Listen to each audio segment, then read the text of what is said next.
Morning, everybody. Well, I don't even know if it's morning when you're listening to this. Hello, everybody, listeners, and welcome to Debra and Peter are doing a podcast with me, Deborah Alcott-Tyler, and him, Peter Wanless. Regular listeners to the podcast will know that Peter had a rather exciting trip to Panama, which he told us about last week, and he was suffering terribly from jet lag. So how is your jet lag, Peter? Have you managed to get back in sync? Yes, I sort of pride myself on having a very flexible life now, and I sleep when I'm tired and I'm awake when I'm awake. But it did throw me out a bit. I think I'm back to a reasonably regular pattern of sleep now. And I've always thought of myself as pretty good and sound sleeper. I don't know if I've told this story before, but fairly early on when I became a chief executive at the big lottery fund, and we had an away day with the senior management team, and the coach he started with me and he said, "How well do you sleep?" And I said, "I sleep very well." And he went round the table and every single other member of the leadership team said they slept very badly. And he looked back at me and he said, "How do you feel about that?" So from that point on, what kept me awake at night was the stress I might be transmitting to the other members of my leadership team. You know, it is one of those really annoying things that makes me want to slap people when you see all these people coming on the telly or commenting saying what you need to do is get better sleep. And I'm like none of us agree with you. Like those of us who don't sleep well are deliberately not sleeping well. You know, it really, because I don't sleep especially well.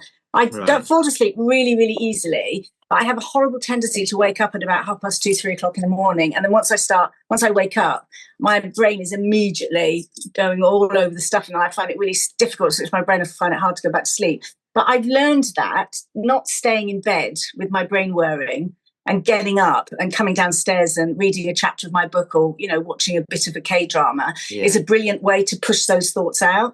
And so I come down for half an hour, and then I go back to bed, and then I am able to sleep. So, you know, but also I don't stress about it anymore. You know, you just get used to it. And I take naps when I can, Peter.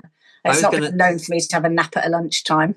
I was going to say, do you worry about things? Because that phrase, what keeps you awake at night, is a classic sort of management challenge, isn't it? And that annoys me a bit because I don't really want to live a life where I'm kept awake at night by work problems. And I like to think that I can keep things in perspective. At the same time, if you're not worried or concerned about the things you need to be concerned about, you're probably a bit casual, aren't you? Yeah. So it's funny, isn't it? Because I think it's almost impossible when you wake up at 3 o'clock in the morning not to be the worry time. You know, I find that I find it easier to get perspective during the working day. And also because during the working day, I can make a comment and somebody will reply and, you know, put something back in its place. Whereas when you're on your own, well, next to a sleeping partner who you're not going to wake up to say, can I just share not mine anyway. You know, very quickly hear about that. I think that it's much easier to worry more. I mean, it's commonly known, isn't it? You tend to worry more in the darkest reaches of the night and then everything seems better in the morning. But that's why I get up, Peter, and go and do something different so that I'm not lying there worrying. But but also it's I also think, like, my mother's always moaning about the fact she doesn't get enough sleep, but actually, you know, she's in her 80s now. And so she does actually get enough sleep because she dozes off in the afternoon and you know what I mean? And so I was saying to her, like, it's not about one big quantity of sleep, mummy, necessarily. You know, stop worrying about the one quantity and just add up all the moments of sleep you've had during the day and you'll probably find it's fine. So, but people do worry about it. My mind is at its clearest, I think, very early in the morning. Sometimes I'm not always sure if I'm asleep or semi-asleep, some of that thinking. And quite often I would wake up and just know how to write something that had been just, I don't necessarily worry about it, but it was just sort of, I was allowing the thoughts just to percolate for a while, and then suddenly I would want to write them down, and then you face that dilemma of, okay, it's 6:30 in the morning. I've written this absolutely clear set of instructions or framing of a problem. Do I send it to everyone while it's fresh and then have to apologise and say you don't have to work the same hours as me, and or just, you know, it is what it is and let people have it at the at the earliest opportunity. But I definitely think some of the best things I've written have been between about 6:30 and 7:30 in the morning. Well, talking of like lack of sleep and people like, struggling to sleep because of worrying about the organisation. Of course, this March is a classic time for lots and lots and lots of charities who rely on local authority funding to have sleepless nights, to wonder, are they actually going to get the grant? Do they have to take the risk of, making people redundant just in case they don't get it? I think this is a particularly stressful time for those who are in receipt of particularly local government funding. When you're coming up to the deadline, you're coming up to the end of the fiscal year, the local authority hasn't necessarily agreed what it's going to give you, right up to the last minute, of course. I mean, people always complain about it as if it's incompetence on behalf of the local authority. And that might be true in some cases, but actually in a lot of cases, it's just that, they don't themselves know exactly how much they're going to get. They have the early promises in December, don't they? And then they get more detailed promises. But even then, it's not guaranteed until it sort of, arrives. And they've then got to make sure they carry out their funding for their statutory duties, their funding for the things they have to fund. And charities are usually at the very end of the queue, which I think is probably very often why we don't find out until long after the deadline. But it's such poor practice. It's such short-term thinking. And it's because most people's financial years run for a year, which I really think we sort of start challenging that. Why a year? Why is that the best length of time? But certainly it makes it impossible for local government and for charities to manage when the national budget is a yearly budget. I mean, I don't know what you think about that. You're working in government. Well, I think you articulate perfectly the nature of the challenge, and particularly how it exists these days. I think back in the day, we got into quite a good rhythm as central government of having comprehensive spending reviews that lasted 3 years and set a reasonable frame, which could then be devolved down and out into the system. And that at least gave local authorities and Quangos some frame within which to do their planning. It still doesn't absolve them of all those demand-led statutory obligations and responsibilities and all the rest of it. But nowadays we seem to be going from year to year, and we have a fiscal event every 6 months, which seems to change everything again, and that does make it really difficult to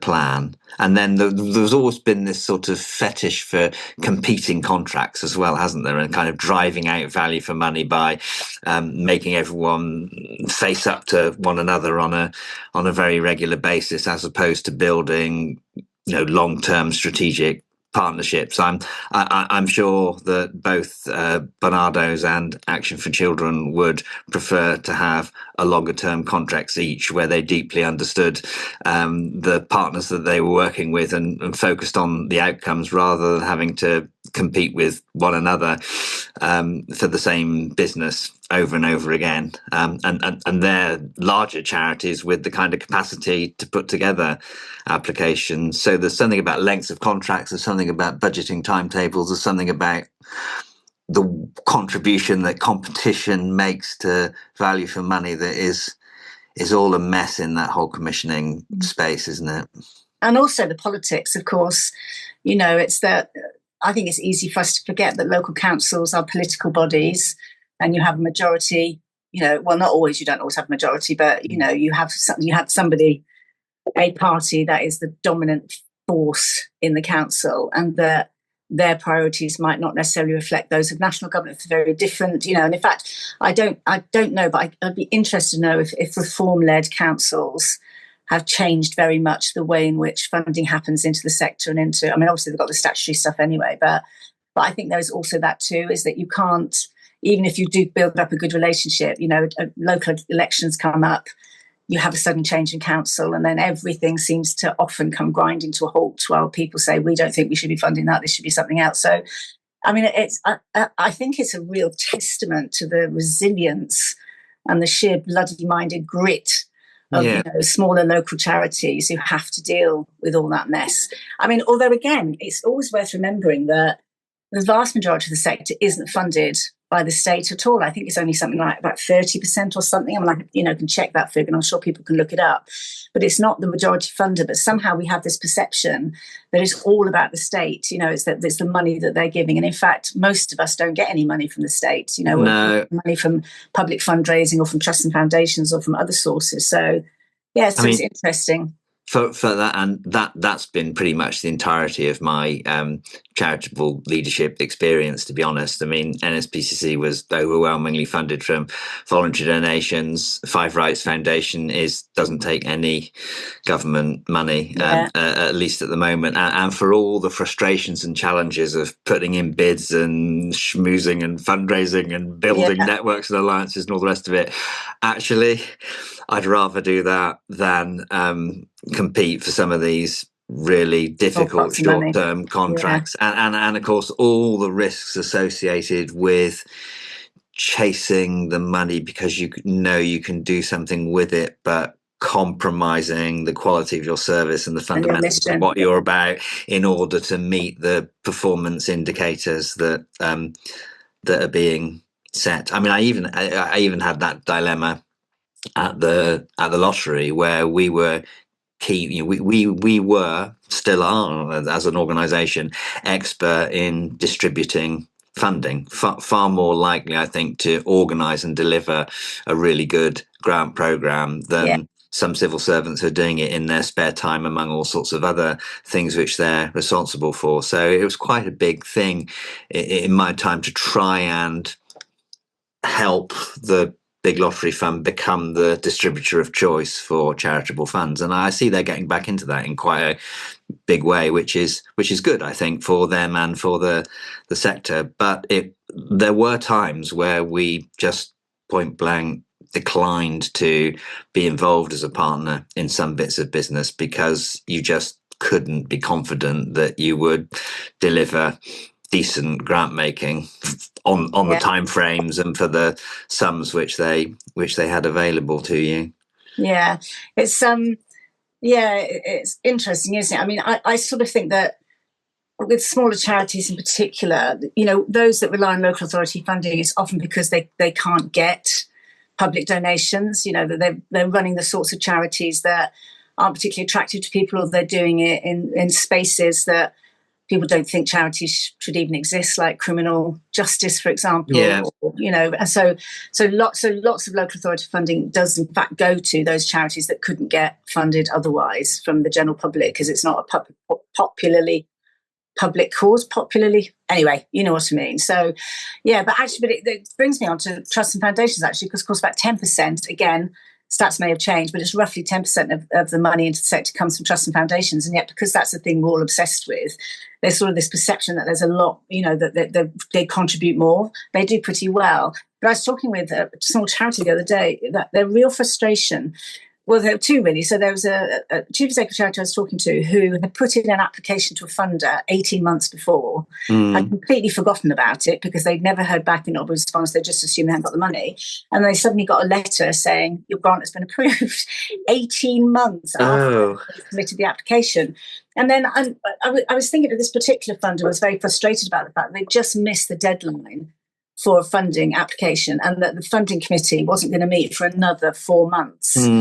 And before they could submit another one, and they needed it, sooner. And there is a part of me, so not knocking funders that have hugely difficult jobs that they do, which I do acknowledge. However, there is a part of me that wonders how much of their sort of internal mechanisms are about what suits them rather than what's serving the sector. If you've got a lot of applications and you're getting them all the time, why not have a grants committee meeting that meets once a month, that can make quicker decisions, which I think the lottery, certainly at local level, was really, really speedy. You're constantly churning out grants, at least back in the day. I don't know if it's still for small grants, I think. Exactly. So I just think, I wonder if funders have taken a good, long, hard look at their practices about how often they meet and how they discuss, and whether or not they could improve it. And then, of course, the other thing, about funders, I mean, I've observed funder meetings where, people have been co-opted onto grants committees who know very little about the charity sector, and they come in with a whole load of, £25,000 for a volunteer coordinator. That's outrageous. We should only be paying them 80, with those sorts of misconceptions, misunderstandings. So funders matter enormously, I really would absolutely ask them to take a much longer, harder look at how they fund and what their internal mechanisms are. And is it because it just suits them? Is that the best way of serving the sector and distributing money?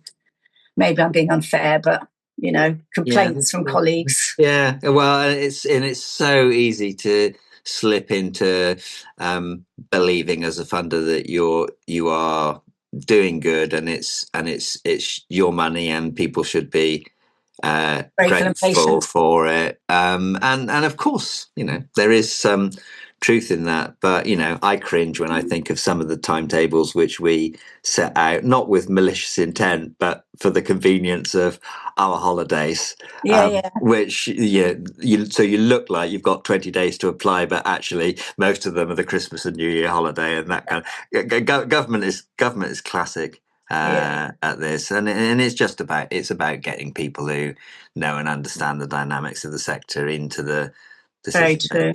But I think also because we have a massive issue, or lots of conversation about burnout and chief executives like really stressed and anxious, and that it is quite a stressful job being a chief executive in many ways, of course, because you're the accountable one, but not legally accountable like the board is, but you feel responsible for the whole shebang. But it's like it's the massive anxiety that you have as a charity, thinking I need this funding to come in the next month, because otherwise I'm going to have to make somebody redundant, because we don't have the money to pay them out of our own pot. And then so you end up having to do that, losing a good person. And then, 3 weeks or a month later, you suddenly grant, and you've, so I mean, it can't be beyond the wit of man to try and get it better. I mean, I definitely think better comms from funders would really help. Saying things like, when you get the grant, we will not be funding you again after the 3 years, so that they know that there's no chance of funding and they can spend their time looking for other fundings, or, just more sort of informative communication going on, and absolutely really understanding that it's not just a stress and worry. People lose their jobs when funders don't give proper info. And I don't just mean, trusts and foundations. I mean, all funders, including the state. Yeah, I'm just feeling very, not sorry for, but very empathetic towards my fellow chief execs at the moment, especially those who are waiting to find out whether they're going to get their local authority money, or finding out whether or not they're going to get a grant.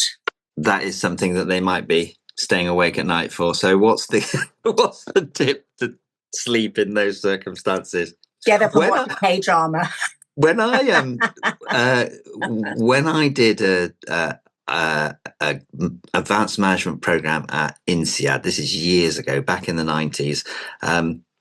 Amazing, learned all sorts of things. It's kind of like an MBA crammed into a short period. But there was a module on that program called Health and Happiness Management or something like that, which I thought was a bit of a joke at the time, but turned out to be one of the most important modules, and various things from that have remained with me for a long time since. But one of the things we were taught there, if you were struggling to sleep at night, apart from reading a few pages of a book, as you say, and forgetting them and reading them again the next night, but just to kind of take your mind off everything, was this sort of technique of lying there and seizing up your whole body so that you're really tight and tense, and then gradually from the tips of your toes releasing the sort of tension in your foot, and then your ankle, and then your leg, and gradually all the way through your body. And that worked for me for a time. So it won't get you the local government grant, but there's a possible technique for falling asleep faster than you might be at the moment. That's you've definitely got to be able to handle the level of stress that it gets of having to deal with those sorts of gaps in funding, doesn't it? Yeah, there are a remarkable lot, our leaders of our charities, Peter, one way or the other. They are. Yeah. And maybe they're going to be helped by, and it's going to be solved by the covenant. And just as we were expressing a little bit of scepticism about that in last week's episode, the council was announced, and there are some lovely and super talented people on that group aren't there? Did you have a look at the list? How are you feeling about it? Yeah, I did. And it's more that, there's been a bit of blowback, I think, because people's perception, well, there's two issues, I think, here. The first one is people's perceptions of the council as being like big, weighty, people with heavy lifters sort of thing, and that there's a lack of small charity representation. But actually, the reality is it's like, Peter, nobody would think you understood about small charities, and yet you chair a small charity. So there's this perception of. So I would say, I think we need to hold fire on that and just, wait and see what is, because lots of these people in their current jobs, it might sound big, but, lots of them will have run smaller organisations, be trustees of smaller organisations, things like that. So, but I also think this perception about these should have, smaller charity representation, I kind of think it's to misunderstand the role of the council. I mean, I think they're only going to meet for about 16 hours a year, 4 times a year. They're not a delivery body. They can't possibly, in that amount of time, deliver, and they couldn't possibly represent the whole of the sector either. I mean, nobody can really, because the sector itself is so diverse and, doesn't always agree with itself even. And so I think that, we need to manage a bit more what people think the council, covenant council, or whatever the hell it ends up being finally called, can actually do. For my perception is it's more a holding to account. It's more, saying to government what they could do better and differently. It's more, getting feedback from the government about where we're not perhaps using the covenant well enough. But I'm hoping, because Kate Lee, who's leading it, is a very strong, powerful individual leader. And I've no doubt that, she will make the best of this opportunity to influence government. I thought she made it. Sorry. Go on. No, I thought she made a really good point in a blog she wrote last week, which could be read as ticking me and a number of other people off about the covenant and the council are not a kind of command and control decision-making body. The covenant is a way of thinking. It's a philosophy. It's an approach. And to be successful, it requires all of us in all our endeavours to be creating expectations that the people we're engaged and involved with, including these commissioners of services that are taking to the last minute to let us know what tiny bit of money we might or might not have, that there are some obligations, responsibilities and expectations that are laid out in the covenant, and the council will be at its most effective if it can orchestrate and enable and inspire thousands and thousands of us up and down the country to be engaging consistently with that philosophy, rather than popping up on podcasts and saying, "Oh, I'm pretty skeptical about this because I've seen it all before." Yeah, well, good point, Kate. Yeah, I don't even think the council can do that, nor should it be responsible for that. I think that's for us as the sector, and certainly the infrastructure bodies, particularly those who have members, to constantly remind charity, the covenant already exists. It is there. It has been launched. It's, it's there as a piece of paper that you can wave at somebody.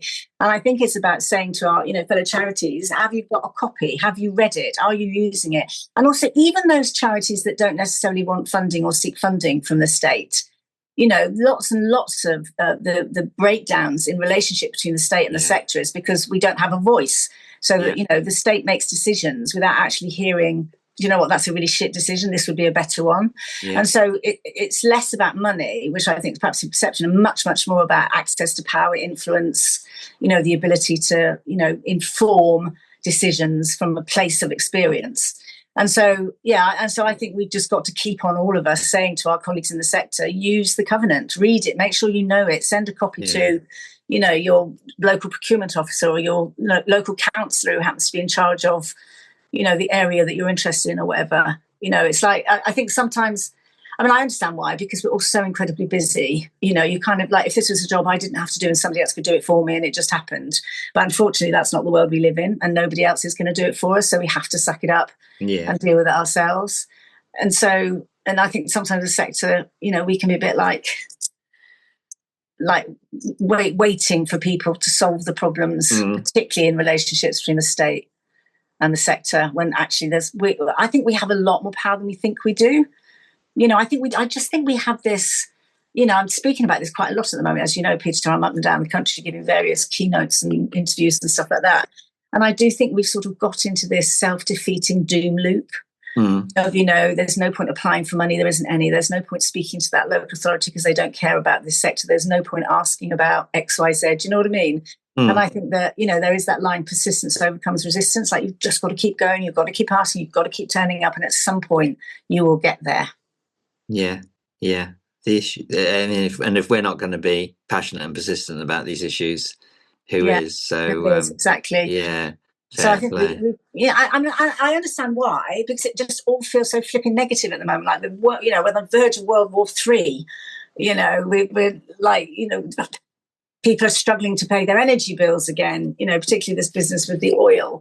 The money isn't coming through the way we thought it would come through. Lots of people are quite disappointed with the Labour government in some of its policies around refugees and asylum seekers, for example.